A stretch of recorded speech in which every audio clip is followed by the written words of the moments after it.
Bonjour tout le monde, c'est Amélie de Otaku Manga Lounge. Je suis là pour vous présenter toutes les sorties manga au Québec et aujourd'hui je vais vous parler de Le bateau de Thésée, ou plutôt du bateau de Thésée.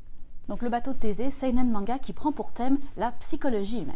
Le titre fait référence à une légende de la mythologie grecque qui raconte que pour perpétuer le souvenir de Thésée après ses exploits, les Athéniens avaient entretenu son bateau en remplaçant jour après jour chaque planche qui composait son bateau. Et donc de ces actes était né un paradoxe puisque est-ce que le bateau de Thésée était toujours le bateau de Thésée puisqu'aucune de ces planches n'intéressait la même. Le manga veut transposer ce paradoxe, cette réflexion à la psychologie humaine. Donc prenez pas peur, ça paraît un peu élevé comme ça, mais au final ça donne un manga qui serait un peu à la croisée des chemins entre Erased puis montage, puisqu'on va rajouter par là-dessus, pour ajouter un petit peu de suspense, toute une enquête de type enquête policière. On suit Shin, un jeune homme fraîchement marié, dont la femme est enceinte, va bientôt accoucher, donc qui se fait toute une joie d'être papa et qui nage totalement dans le bonheur, mais qui a un lourd passé. En effet, Shin est le fils d'un criminel. 28 ans auparavant, son père a été reconnu coupable d'assassinat sur 21 victimes. 21 enfants d'une même école dans un petit village reculé du Japon ont été retrouvés morts par empoisonnement et c'est Sano, le père de Shin, qui exerçait la fonction de seul policier du village, qui a été reconnu coupable et condamné par la justice. Le problème, c'est que, en étant lui-même condamné, il a également condamné sa famille.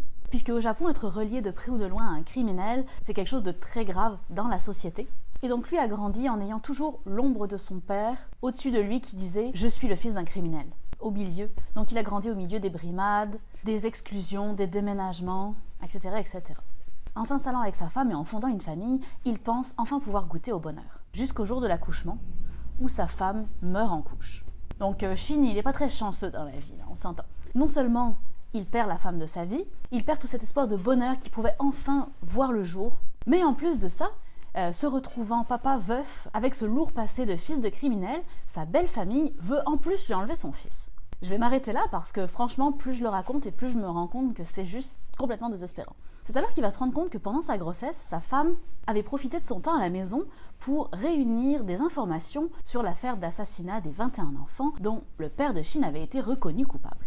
Et en rassemblant tous ces documents, toutes ces informations, elle en est arrivée à penser qu'il y aurait une présomption d'innocence. Il se pourrait que Sano ne soit pas le coupable véritable de ce terrible assassinat multiple. C'est en découvrant les notes de sa femme que Shin va décider de se rendre dans le village natal de sa famille, là où l'assassinat a été perpétré, va se rendre sur le monument érigé en mémoire des 21 enfants décédés, va se retrouver mystérieusement enveloppé d'une brume étrange, s'évanouir et se réveiller, transporté dans le passé. Il va rapidement se rendre compte qu'il y a été transporté quelques mois avant l'assassinat des enfants et se dire qu'il est certainement là pour changer son destin, élucider le mystère qui plane autour de cet assassinat et sauver les enfants. Donc c'est un manga qui nous tient véritablement en haleine de bout en bout, qui est vraiment tragique et qui nous plonge dans une lecture assez grave et où toutes les actions menées vont nous pousser à une réflexion sur la psychologie humaine.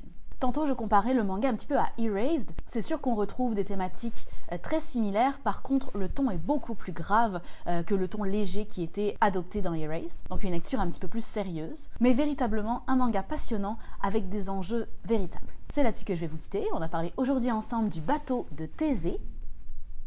Et je vous souhaite une bonne lecture.